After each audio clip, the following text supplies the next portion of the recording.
Good morning, everyone. Everybody, Cyclone Alfred remains a Category 2, continues to make its way towards the coast, and the latest satellite imagery shows it's expected to cross the Bay Islands somewhere into the early hours of Saturday morning. It will be crossing the coast. I can announce that from now the Bureau of Meteorology will be going to hourly updates, and that'll be a great way of sharing that track with Queenslanders, and we'll continue to update you regularly about what that impact means, as well as a reflection on what's occurred. I've spoken about the four challenges: the waves, the winds, the rain and the flooding. Queenslanders will experience different impacts from that at different times, and it's important that we continue to share this update in a timely fashion to enable people to do so. We can do this calmly and clearly because we've done that preparation, and therefore we can respond swiftly as well. And so far, the way that Queenslanders have prepared has given us the best opportunity not just to deal with the event, but to be able to switch from response to recovery. And that's a really key part of it during the disaster event. Just some overnight observations. We've seen some wind gusts between 100 and 115 kilometres from Moreton Island through to Cape Byron. That is expected to increase in the hours ahead. As the system moves towards the coast, some of those increased winds will be felt indeed to Brisbane and to the north, but obviously those islands will be the first that continue to experience that. You've obviously seen images in overnight and in recent hours of fallen trees and the impact that's had on homes and cars. We do expect to see that continuing, and that has obviously made a big impact on the ability to provide electricity supply. Peter will be updating you shortly from from Energex, but that is important that we keep you updated on that. Regarding the storm tide flooding, which we've spoken about as one of those major challenges on the flooding front, the fact that the cyclone slowed before it crossed the coast, and it didn't cross during this morning's high tide, was particularly good news for that storm surge from the tide. We've this morning convened a meeting, and we had representatives from all of the local governments, but including Gold Coast and Redlands, and we've got no reports this morning of storm tide inundation. That is really, really good news. It truly is. Now there's another high tide this afternoon and a slightly larger one tomorrow morning, a slightly larger one than this afternoon. So we'll continue to watch that as the system approaches. But particularly good news, there was no inundation overnight. There were, however, some major waves, and we continue to see waves north of 10 metres off the coast. And indeed, some of the erosion that we've seen at Main Beach, there's some incredible images that have come through this morning, and it does show you the force in which those waves hit the coast. Turning to rainfall, some significant totals over the last 24 hours: 165 mils at Lower Springbrook, and these totals are to 9 a.m. In fact, we've only received them in the last couple of hours. 153 mils at Currumbin Creek, 102 mils at Nerang, 136 millimetres at Coolangatta and 134 millimetres at Binnaburra. We are expecting some significant rainfall in the next 24 to 48 hours right across that system, and maybe even beyond. I really want to address that, and I want to address the significance of the potential for flooding. This system remains a very broad one, and often when we see tropical cyclones as they approach the coast, that band really does tighten. In this case, it is really large and slow moving, and that does represent the prospect of some significant rainfall over a long period of time. And that rainfall does bring the risk of river and creek flooding. But Queenslanders know how to deal with that, and that has been proven time and time again, and I have seen an incredible level of preparation. The way that people have responded, the way that they have done the little things around their property. We have seen people heed the advice about stocking up supplies. I really do have every confidence that whatever the rainfall challenges come upon us, that Queenslanders will be able to handle that across a really big section of the coast, and a heavily populated one at that. The flood watch across the impacted zone, we could see monitor major flooding, and the Bureau will update that. Okay, I just want to talk to a couple of our priority areas at the moment, and I'll start with power outages. Peter will update you shortly from Energex, but there are large parts of the population in the southeast without power, particularly some of those islands and indeed in the Gold Coast area. The moment it is safe to do so, those crews will be hooking into action to reconnect. We understand how important having electricity is at all times, but particularly after a disaster. When you're cleaning up and you need a good night's sleep, we understand that. 1,200 staff have been pre-positioned, and there are 800 Ergon staff at the other end of the state who are ready to return the favour to their mates down here from what we saw a few weeks ago. So all the preparation has been done, and I can assure Queenslanders the moment it is safe to do so, they will be on the ground reconnecting power to homes, and we'll keep updating you about the loss of power and as it's coming back on. We've had a couple of questions about water. There are 34 different water treatment plants in that area. All of them have been assessed, and many of them have been fortified. And by that I mean all of the backup provisions, things like the possibility of needing power generation. We've done a full analysis about potential impacts on them. So we are in as best a position as possible to handle that, and I'm very confident in the ability to meet the water supply in the short and the long term. Telecommunications will be a challenge, of course. It always is in an event. As part of our regular meetings, we do have representatives from the telcos there. Now, they have pre-positioned generators as well, following our discussions earlier in the week, and they will do everything they can to try to make sure that as the backup generation does come offline, that can be reconnected. What we'll do, having done the work in working with them to make sure that was in place, our role will be to make sure that we work with councils to door knock in those areas. If we need to get messages out to a part of the community that isn't covered by telecommunications, if those systems do go down, we will have people going door to door to deliver a message. Now, as we speak, we're assured that those things are still in place. We will update Queenslanders as it comes, and if that is needed, we will ramp into gear.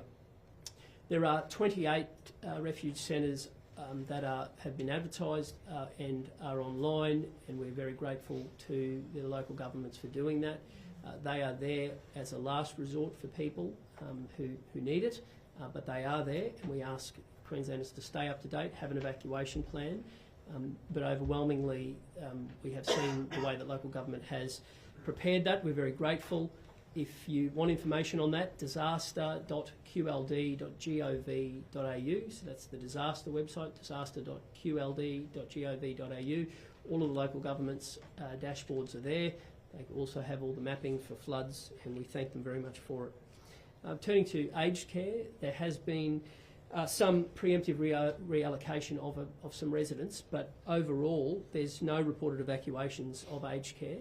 We have assessed all of those potential vulnerable residents. There are plans in place if they are required to be relocated. Our preference always is to try to care for them on site, but all those plans have been put in place, and we continue to update those residents and you on that. Hospitals.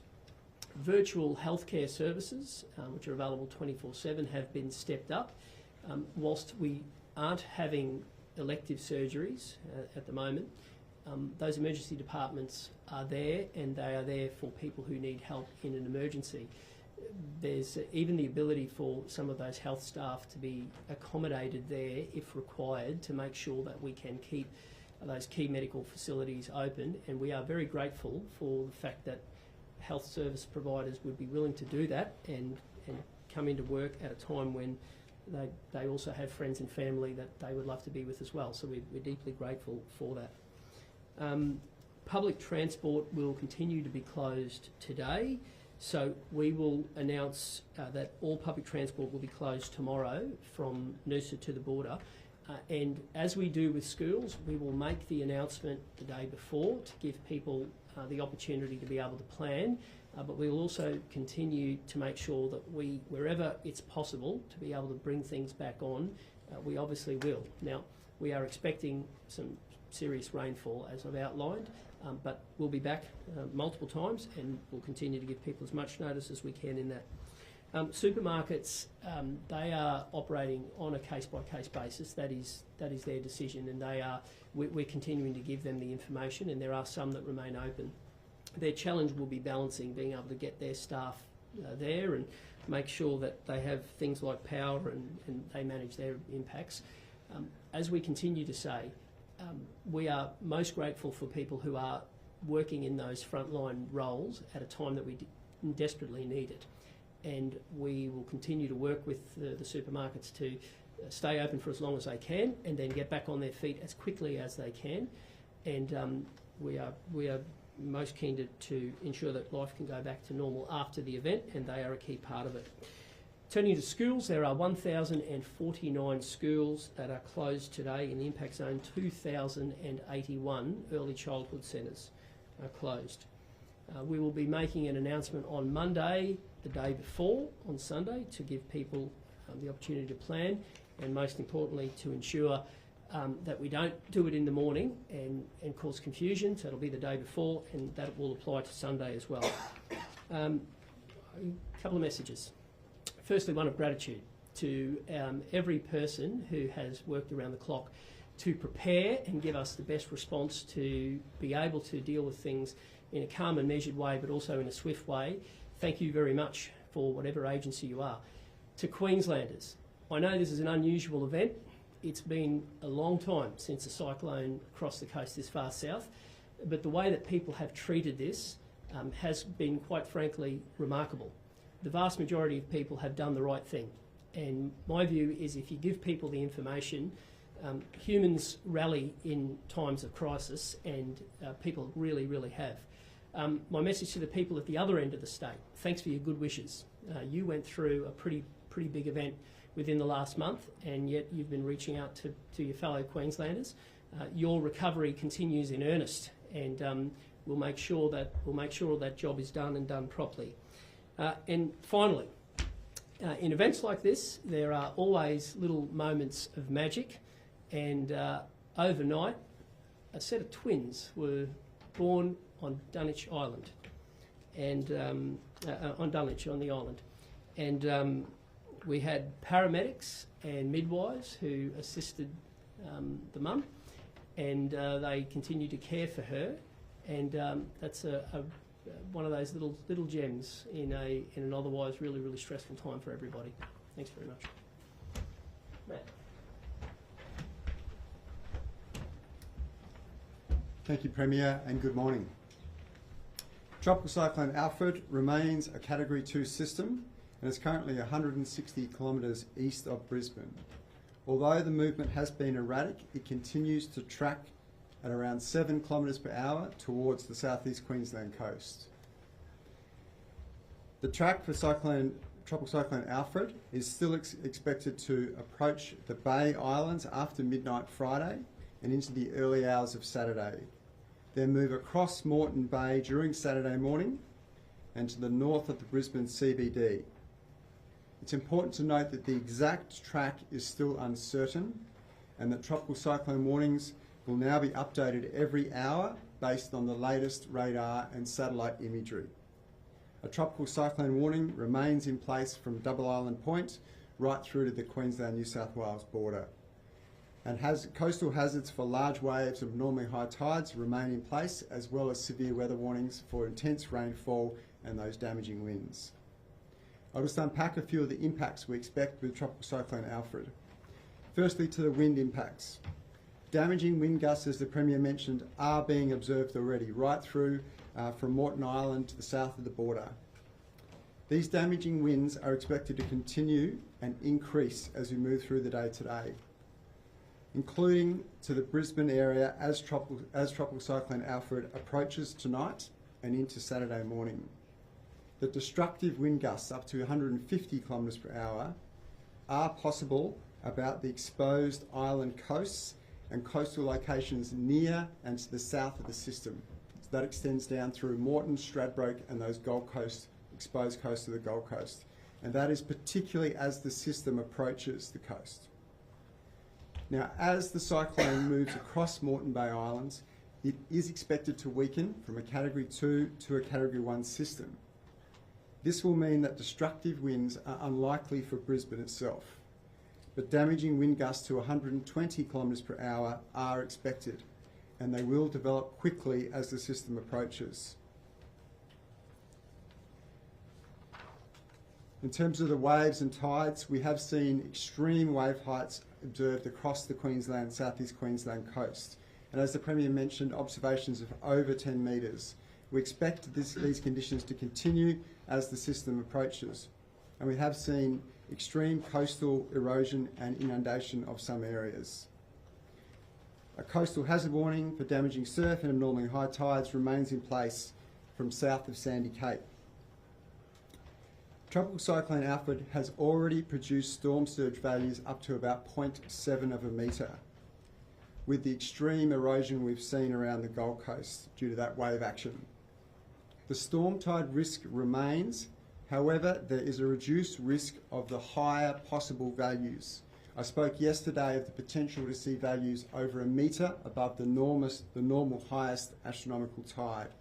A metre above that highest normal tide, increasing to about 0.7 of a metre possible around the southern Moreton Bay and Redlands area. In terms of the rainfall, we've already seen totals of 100 to 150 and some values just reaching over that in the last hour or so, in the last 24 hours. This is expected to increase, so Tropical Cyclone Alfred is expected to produce that heavy to intense rainfall with widespread daily totals of 300 to 500 millimetres. And again, particularly around the southern flank of the system and the elevated terrain as it interacts with the cyclone moving across. That means we may see 800 millimetre totals for this event as it stretches through the next 48 hours or so. In terms of the flooding, those rainfall amounts we're seeing will be the major concern as we move forward. The flash flooding due to those intense rainfall, as well as widespread minor to major riverine flooding. Flood watches remain in place for the Mary River, the creeks and rivers of the Sunshine Coast, the Pine and Caboolture rivers, the Gold Coast rivers and creeks, the upper and lower Brisbane river catchments, the Condamine, McIntyre and now also the Weir River. A major flood warning has been issued for the Logan and Albert rivers, and we are expecting moderate to major flooding possible from later today, and we're already starting to see rises on some of the gauges around Bow Desert. So in summary, Tropical Cyclone Alfred remains a Category 2 system. It is moving towards the southeast Queensland coast and expected across the Bay Islands in the early hours of Saturday morning, and then move towards to north of the Brisbane CBD as we get through to midday on Saturday. The wind, rainfall, storm surge and flood risks remain, and we are expecting those hazards to continue to develop as the system approaches. We're particularly concerned about the flood risk, and that risk extends beyond the cyclone crossing. So the rainfall and that riverine flooding will extend through the weekend and into early next week. Again, the movement of the system will be complex as it interacts with the islands and the mainland. The Bureau will continue to monitor the latest satellite and radar information and update those tropical cyclone warnings every hour. So I urge the community to stay up to date and monitor the latest cyclone track information via the Bureau's webpage or the Bureau's app, and those messages will be relayed obviously through the emergency services as well. Thank you very much.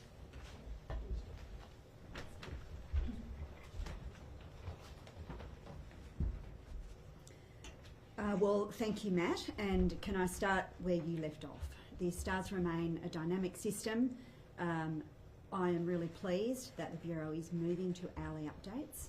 And as Matt has indicated, we do ask community members to keep themselves informed and to continue to check those updates and understand the risk, the timing and the nature of these continuing hazards.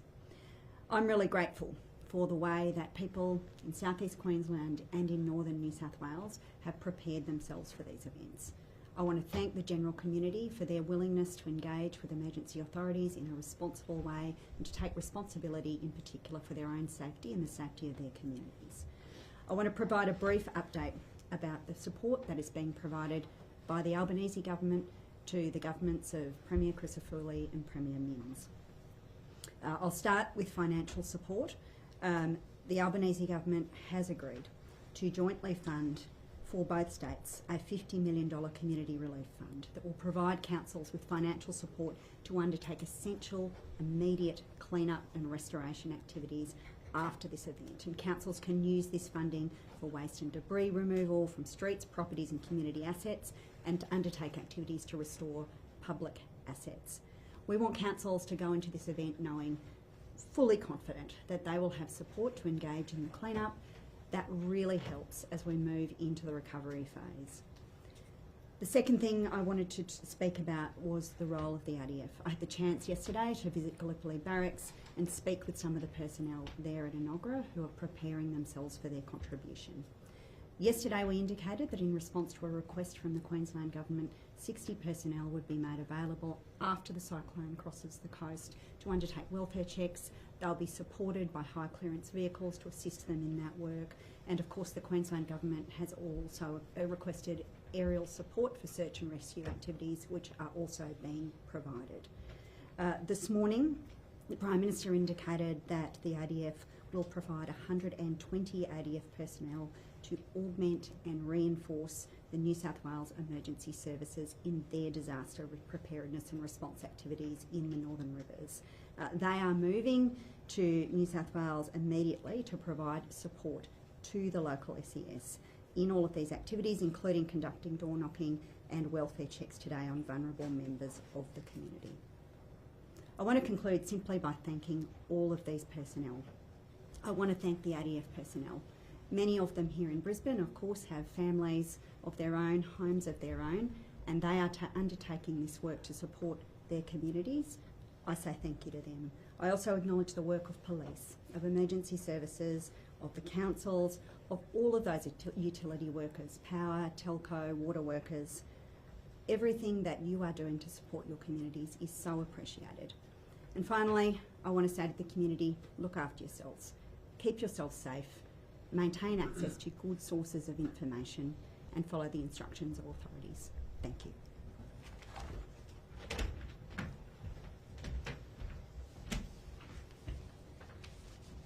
Good morning. I'd like to start today by giving an operational update, and firstly to say that there have been no reported deaths or missing persons as a result of this event. We're starting to see a number of requests for assistance increase now, particularly across the Gold Coast and Redlands area as a result of the intense wind and rainfall, and it started impacting particularly the coast. We have had reports of several large trees down, significant vegetation impacts, including erosion on the coastline, but pleasingly we've had no reports of inundation to properties at this stage. Since 6 p.m. last night, we've seen a large number of SES jobs. Most of these jobs were for tarping requests for leaky roofs, trees down, calls for assistance. There's been 11 search and rescues since yesterday, including response to swimmers, kayakers, jet ski riders, all caught up in the rough conditions. And can I please say, now's not the time to be in the surf, and all you're doing is putting emergency services now at risk and yourself at risk by undertaking that behaviour. We have seen a number of trees damaging houses and cars on the Gold Coast, and a number of near misses to which emergency services have responded, and fortunately there haven't been any major injuries, just a few minor injuries. We are now preparing for the flash flooding and heavy riverine flooding that we've heard the bomb speak about. We will see impacts throughout the day to local roads, so please do not drive through floodwaters. If you do have to be on the roads, plan your routes and please understand your risk. While our emergency services will continue to respond to these issues, we are preparing for that flash and major riverine flooding. Councils have their flood maps available on their dashboards, so please make yourself aware of that and have a plan in place. If you know you have to leave, prepare for that, understand when you have to leave and where you're going to go if you are in those flood impact zones. We also, today, while it's safe to do so, still have emergency services out, door knocking, for those at-risk residents in those flood zones. So if emergency services come to your door to provide you advice, please listen to that advice, have a plan in place, understand that if you are going to leave, when are you going to leave, where are you going to go? And finally, now is not the time to be undertaking sightseeing, particularly on the Gold Coast, and participating in that at-risk behaviour. Please stay safe. Thank you.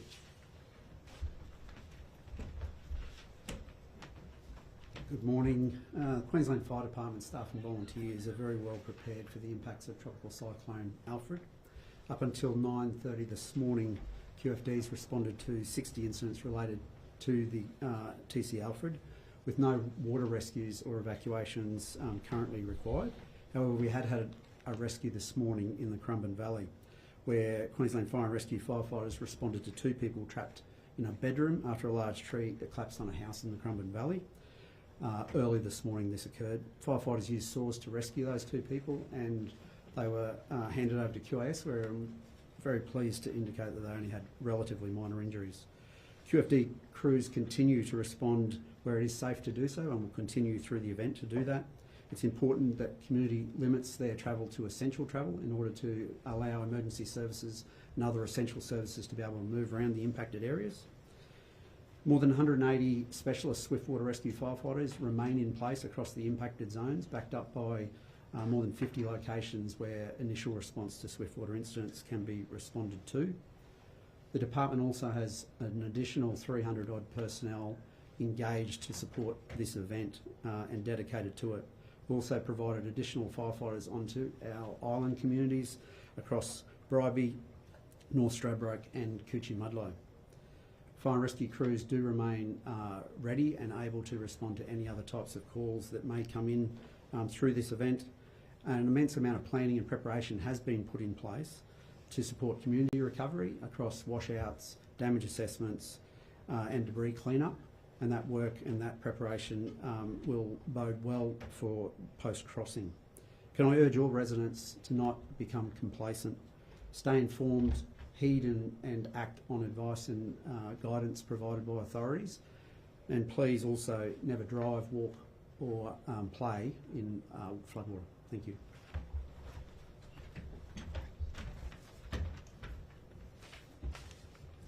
Good morning. The Queensland State Emergency Service has moved from the preparation activities supporting Queenslanders to the response phase in the last 24 hours. In the last 24 hours, there's been over 1,300 requests for SES assistance. Yesterday, they were largely in terms of preparation, assistance with sandbagging and so on. From last night, this morning, it is now emergency assistance, particularly for fallen trees, where access has been restricted by vegetation and where there's been structural issues in homes, particularly leaky roofs and broken windows and so on. In terms of the sandbags, as of last night, the SES has facilitated the distribution of over 1 million sandbags to local governments here across the region, and we have more in reserve ready if there are further requirements after the cyclone passes. In terms of the response activity, as I say, our teams have been pre-positioned and they're now busy with the response.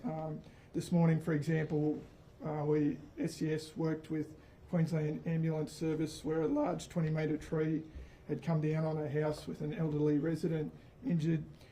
SES cleared access to allow QAS to enter the property and evacuate that elderly injured person, and it's an example of how our emergency services are prepared and cooperating to support Queenslanders in need.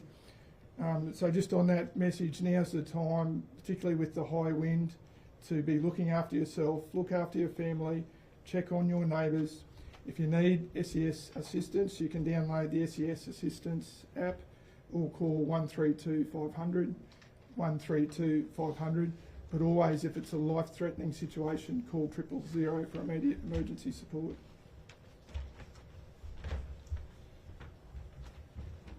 Good morning.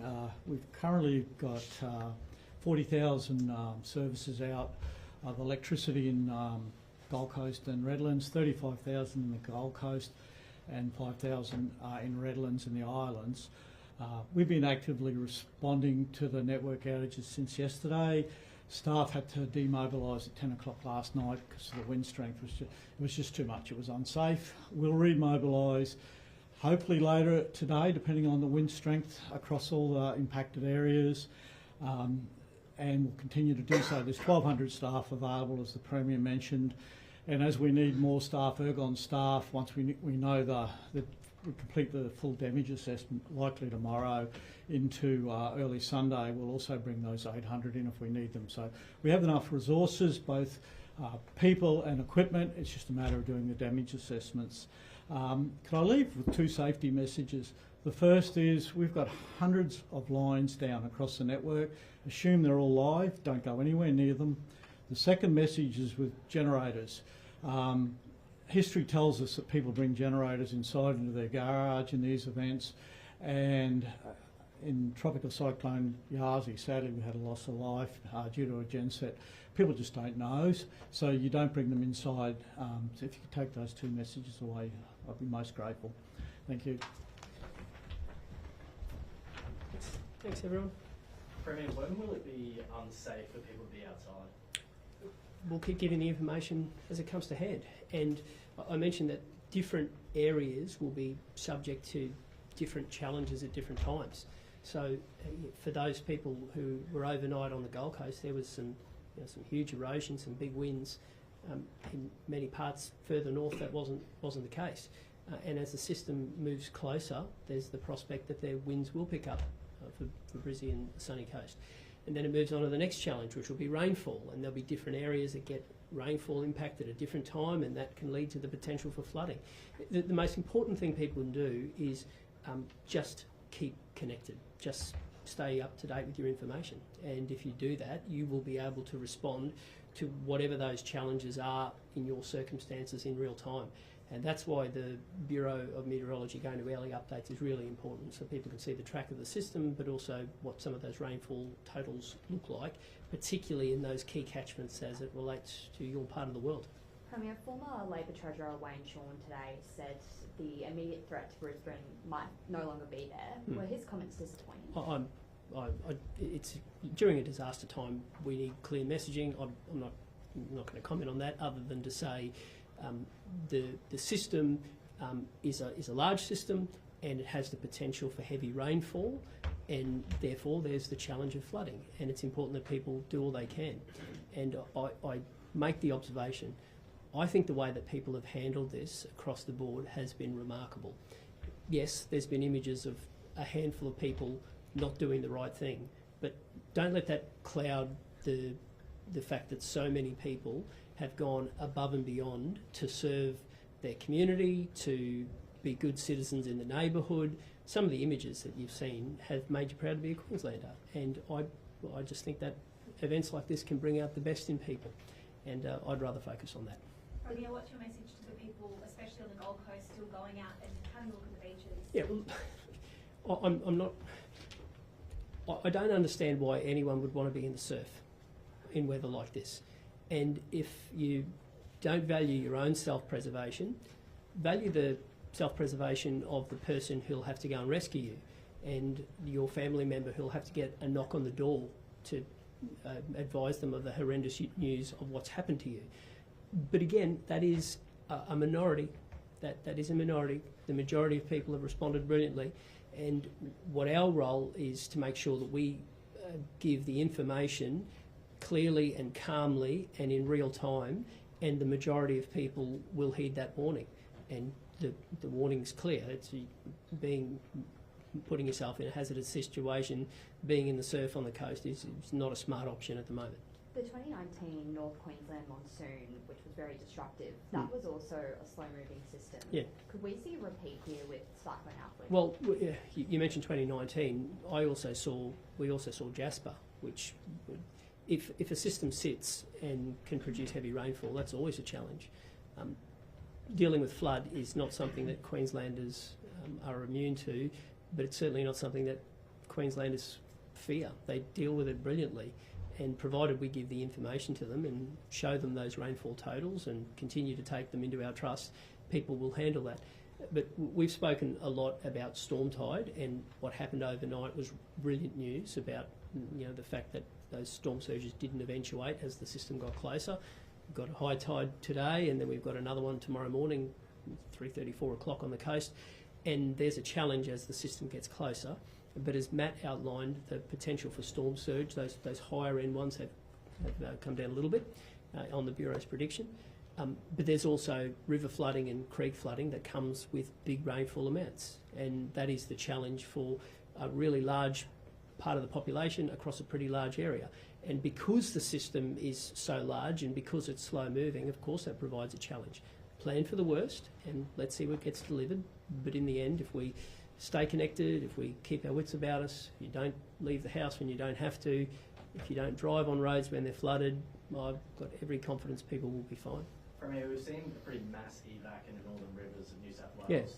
Premier Men's saying, we've only got so many boats. In the event that we do see some sort of mass inundation, particularly on the Gold Coast, are you confident that you've got that capacity to conduct those mass rescues? Good question, Alex. We pre-positioned a lot of assets for that. I spoke to you 3 days ago and said to you that we'd put a lot of people in the coast and in Redlands, and it turned out to be the right location.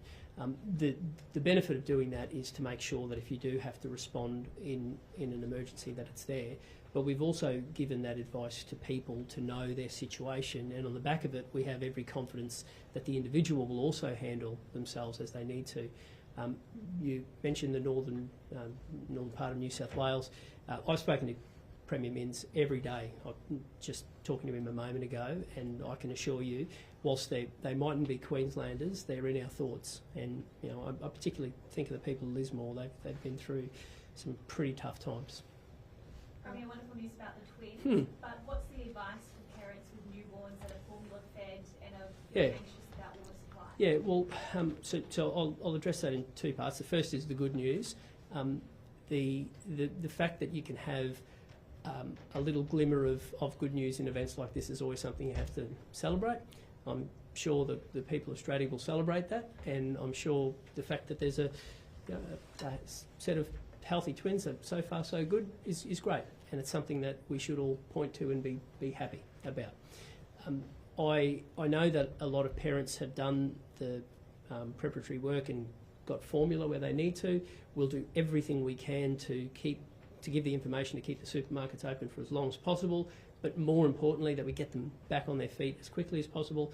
Regarding water, and I know that's a big issue, particularly for young mums, we have done a lot of work to make sure that those water treatment plants are in the best position to continue to supply water. And I think people should be pretty confident that water supply, we've taken it very, very seriously, and I'm very confident that we'll be okay. Do you have any information about dam releases at all, Premier? I believe that SEQ Water is standing up at 1:30 today, and again, that's important that that's communicated to people in real time.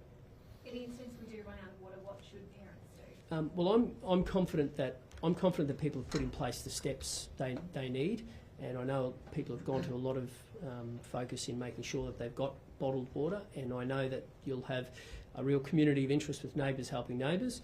But from our end of the bargain, we are very confident at working with local government that we will be able to keep the continuity of water supply for as long as possible. And we've done a lot of work with some of those councils involved, with the likes of the water providers, the third-party water providers, and I'm very confident that the work that has been put in place will ensure that those essential services continue, including power. And the sooner we can reconnect that, the better. That's the bottom question. Over to you, Matt. Matt, you've described the cyclone's movements as erratic. What's the likelihood we wake up tomorrow morning and it's still not here and it's slowed further? When we look at cyclone track forecasting, we use a huge number of modelling outputs, and we analyse those as well as the satellite pictures and the radar imagery. Now, there will still be sort of erratic movement as the system approaches the coast, and that is almost true of all cyclones. As they interact with the coastal boundary, there is usually sort of slow movement or movement north or south of the track, as Alfred has done over the past few days. But that modelling work all shows the system continuing to move west, and our track at the moment follows the consensus or the sort of average of those model outputs. So that is the best information, and we're updating it every hour. Is Alfred's projected rainfall daily rainfall, similar to that of what we saw in the Brisbane 2022 floods? Very difficult to say and compare one event to the other. This event, obviously a tropical cyclone, it has got that tropical moisture component. What we saw in 2022 was days and days of feeding in sort of tropical moisture across a very sort of focused area for the Brisbane River. In this event, we are expecting the potential totals of up to 800 millimetres. I don't know the exact numbers off the top of my head, but they are higher than that, what we saw in 2022. So for this event, let's stay up to date with the latest information. Like I said, we are expecting those very high rainfall totals, and flood watches have been current for the Brisbane River as well for the last several days. So we're alerting the potential for minor to major flooding across those areas. And as we move through today and we see that the forecast develop and the rainfall actually fall, those watches will be updated to warnings. So again, I urge the public to stay up to date as that evolves. Sorry, just to clarify, so you're saying that we could see totals larger than that of the Brisbane 2022 floods? No, I said my understanding I don't have the exact numbers, is the 2022 figures were higher than 800 millimetres over the sort of 2 or 3 days of this event, right? We may see some spot values in this event that are higher than 800, but I don't expect them to be as high as what we saw in 2022. But I'll reiterate, let's stay tuned, let's watch this thing evolve, because it is a tropical system and we will see some very high rainfall figures and flooding. Thank you very much. Thank you very much.